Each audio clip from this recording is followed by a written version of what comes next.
जय श्री गणेश। भगवान शिव का कैलाश पर्वत पर गमन तथा सृष्टि खंडन का उपसंहार।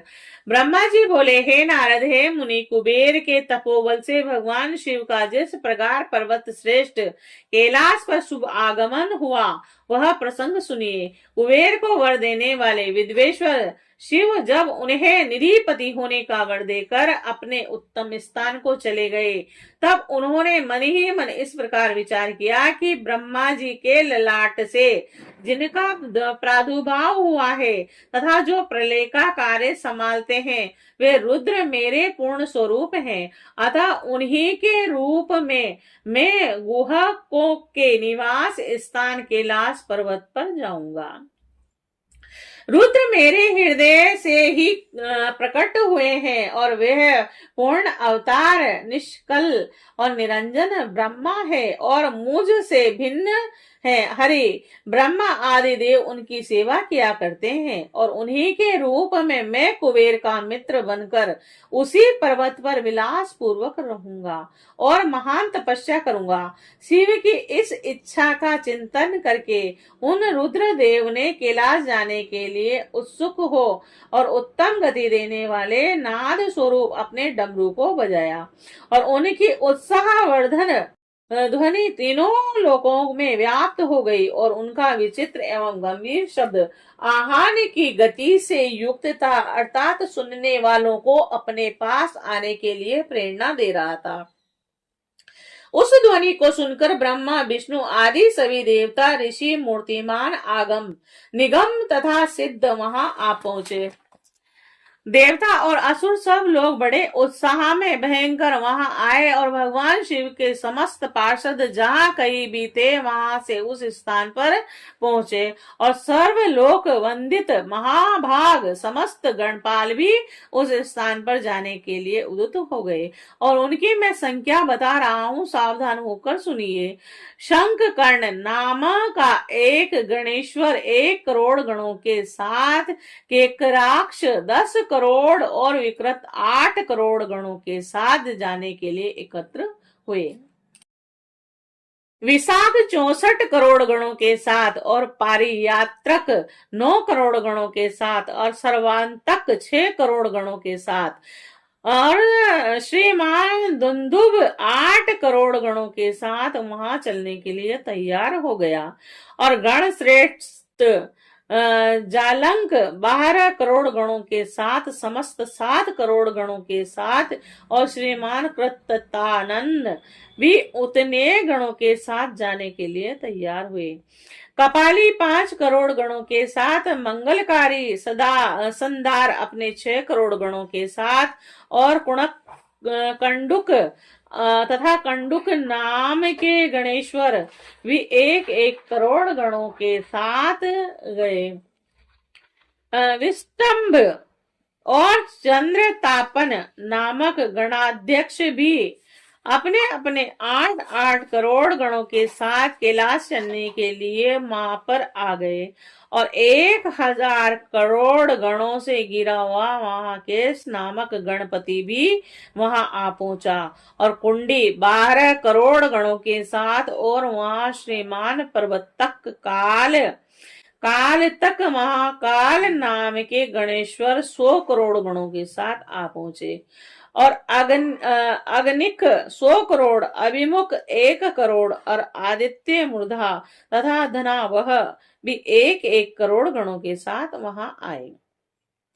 सनाहा और कुमुद 100 करोड़ों गणों के साथ और अमोघ कोकिल और सुमंत्रक 1-1 करोड़ों गणों के साथ वहां गए और काकपाद नाम का एक दूसरा गण 60 करोड़ और संतानक नाम का एक गणेश्वर भी 60 करोड़ गणों के साथ लेकर चलने के लिए वहां आया और महाबली मधुपिंग तथा पिंगल नामक गणेश्वर 9 करोड़ गणों के साथ वहां उपस्थित हुए और नील एवं पूर्ण भद्र नामक गणेश्वर भी 90 करोड़ गणों के साथ वहां आए।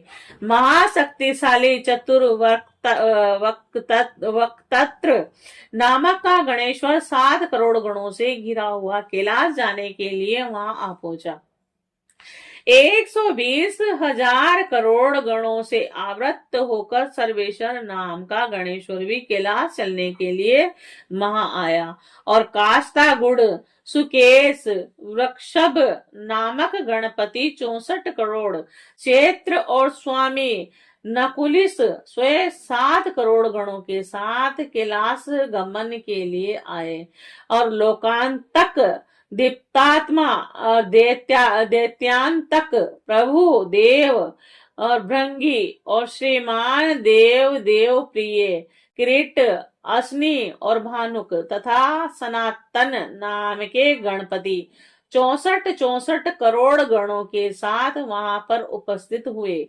नंदीश्वर नाम के महाबलवान गणाधीश 100 करोड़ गणों के सहित कैलाश चलने के लिए वहां आ पहुंचे और इन गणपतियों के अतिरिक्त अन्य बहुत से असंख्य शक्तिशाली गणेश्वर महाकैलाश चलने के लिए आए और वे सब 1000 भुजाओं वाले थे तथा जटा मुकुट धारण किए हुए थे।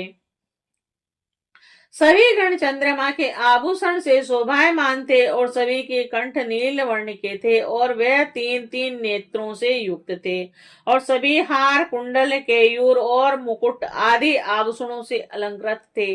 ब्रह्मा इंद्र विष्णु के समान अणिमा आदि अष्ट महासिद्धियों से युक्त करोड़ों सूर्यों के समान देदीप्यमान सभी गणेश्वर वहां पर आ गए और इन गणाध्यक्षों के अतिरिक्त निर्मल प्रभाव मंडल से युक्त महाआत्मा वाले तथा भगवान शिव के दर्शन की लालसा से परिपूर्ण अन्य अनेक गणाधिपति अत्यंत प्रसन्नता के साथ वहां पर जा पहुंचे और विष्णु आदि प्रमुख समक्ष देवता वहां जाकर भगवान सदाशिव को देखकर हाथ जोड़कर नतमस्तक होकर उनकी उत्तम स्तुति करने लगे। इस प्रकार विष्णु आदि देवताओं के साथ परमेश्वर भगवान महेश महात्मा कुबेर के प्रेम से वशीभूत हो कैलाश को चले गए और कुबेर ने भी सपरिवार भक्ति पूर्वक नाना प्रकार के उपहारों से वहां आए हुए भगवान शंभु की सादर पूजा की। तत्पश्चात उसने शिव को संतुष्ट करने के लिए उनका अनुगमन करने वाले विष्णु आदि देवताओं और अन्य गणेशों का भी विधिवत पूजन किया और इसके बाद उनकी सेवा को देखकर अति प्रसन्नचित्त भगवान शंभु कुबेर का आलिंगन कर और उसका सिर सूंघ कर अलकापुरी के अति निकट ही अपने समस्त अनुगामियों के साथ ठहर गए। तदंतर भगवान शिव ने विश्वकर्मा को अपने तथा दूसरे देवताओं के भक्तों के लिए उस पर्वत पर निवास हेतु यथोचित निर्माण कार्य करने की आज्ञा दी। हे मुने, विश्वकर्मा ने शिव की आज्ञा से वहां जाकर यथाशीघ्र ही नाना प्रकार की रचना की और उस समय विष्णु की प्रार्थना से शिव प्रसन्न हो उठे और कुबेर पर अनुग्रह कर वे कैलाश पर्वत पर चले गए। शुभ मुहूर्त में अपने निवास स्थान में प्रवेश कर भक्त वत्सल उन परमेश्वरों ने अपने प्रेम से सबको सनाथ कर दिया और सभी पर मुदित विष्णु आदि देवता मुनिगण और अन्य सिद्ध जनों ने मिलकर प्रेम पूर्वक सदाशिव का अभिषेक किया। हाथों में नाना प्रकार के उपहार लेकर सब ने क्रमश से उनका पूजन किया और बहुत महोत्सव के साथ सामने खड़े होकर उनकी आरती उतारी। हे मुने, उस समय आकाश से मंगल सूचक पुष्प वृष्टि होने लगी और अत्यंत प्रसन्न होकर गान करती हुई अप्सराएं नाचने लगी। सब और जय जयकार और नमस्कार सुसंस्कृत शब्द गूंजने लगे। उस समय चारों ओर एक महान उत्साह व्याप्त था जो सबके मुख सुख को बढ़ा रहा था और उस समय सिंहासन पर बैठकर भगवान सदाशिव अत्यंत शोभित हो रहे थे और विष्णु आदि सभी लोग बार बार उनकी यथोचित सेवा कर रहे थे। सभी देवताओं ने पृथक पृथक रूप से अर्थ भरी वाणी और अभिष्ट वस्तुओं से लोक मंगलकारी भगवान शंकर का स्वतन वंदन किया। प्रसन्नचित सर्वेश्वर स्वामी सदाशिव ने उनकी स्तुति को सुनकर प्रेम पूर्वक उन्हें मनोवांछित वर दिए। हे मुने, अभिष्ट कामनाओं से परिपूर्ण प्रसन्नचित वे सभी मुनि और सिद्ध जन देव भगवान शिव की आज्ञा से अपने अपने धाम को चले गए और मैं भी विष्णु के साथ प्रसन्नता पूर्वक चलने के लिए उद्युक्त हुआ। तब श्री विष्णु और मुझ को आसन पर बैठाकर परमेश्वर शंभु बड़े प्रेम से बोध समझाकर अनुग्रह कर कर कहने लगे। शिव जी बोले, हे हरे, हे विधे, हे तात, सदैव तीनों लोकों का सृजन और संरक्षण करने वाले हैं सुश्रेष्ठ। आप दोनों मुझे अत्यंत प्रिय हैं। अब आप दोनों भी निर्भय होकर मेरी आज्ञा से अपने अपने स्थान को जाएं। मैं सदा आप दोनों को सुख प्रदान करने वाला हूँ और विशेष रूप से आप दोनों के सुख दुख को देखता ही रहता हूँ। भगवान सदाशिव के वचन को सुनकर मैं और विष्णु दोनों प्रेम पूर्वक प्रणाम करके प्रसन्नचित्त होकर उनकी आज्ञा से अपने अपने धाम को लौट आए। उसी समय प्रसन्नचित्त भगवान शंकर निधिपति कुबेर का हाथ पकड़कर उन्हें अपने पास बैठाकर यह शुभ वाक्य कहने लगे।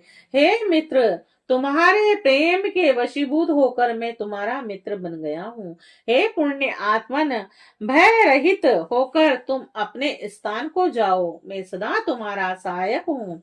भगवान शंभु के इस वचन को सुनकर प्रसन्नचित्त कुबेर उनकी आज्ञा से प्रसन्नता पूर्वक अपने धाम को चले गए और योग प्रायण सब प्रकार से स्वच्छंद तथा सदा ध्यान मग्न रहने वाले भगवान शिव अपने गणों के साथ उस पर्वत श्रेष्ठ कैलाश पर निवास करने लगे। कभी वे अपने ही आत्म स्वरूप ब्रह्मा का चिंतन करते थे, कभी योग में तलीन रहते थे, कभी स्वच्छंद मन से प्रेम पूर्वक अपने गणों को इतिहास सुनाते थे, तो कभी विहार करने में चतुर भगवान महेश्वर अपने गणों के साथ कैलाश पर्वत की टेढ़ी मेढ़ी उबड़ खाबड़ गुफाओं कंदराओं में और अनेक सुरमय स्थानों पर प्रसन्नचित्त होकर विचरण करते थे। इस प्रकार रुद्र स्वरूप परमेश्वर भगवान शंकर, जो नाना प्रकार के योगियों में भी सर्वश्रेष्ठ हैं, उन्होंने अपने उस पर्वत पर अनेक लीलाएं की और इस प्रकार बिना पत्नी के रहते हुए परमेश्वर सदाशिव ने अपना कुछ समय व्यतीत करके बाद में दक्ष पत्नी से उत्पन्न सती को पत्नी के रूप में प्राप्त किया। तदंतर हे देव ऋषि, हे महेश्वर, उन दक्ष पुत्री सती के साथ विहार करने लगे और इस प्रकार सती के साथ पति रूप में लोकाचार प्रायण रहते हुए वे बहुत सुखी थे। हे मुनीश्वर, इस प्रकार मैंने आपको रुद्र के अवतार का वर्णन कर दिया। मैंने उनके कैलाश आगमन और कुबेर के साथ उनकी मित्रता का प्रसंग कह दिया। कैलाश के अंतर्गत होने वाले उनकी ज्ञान वर्धनी लीला का भी वर्णन कर दिया और जो इस लोक और परलोक में सदैव सभी मनवांछित फल को प्राप्त करने वाली है। जो एकाग्र चित्त होकर इस कथा को सम्यक रूप से पढ़ता है अथवा सुनता है, वह इस लोक में सुख भोग कर परलोक में मुक्ति प्राप्त करता है। श्री शिवाय नमस्तुभ्यम्।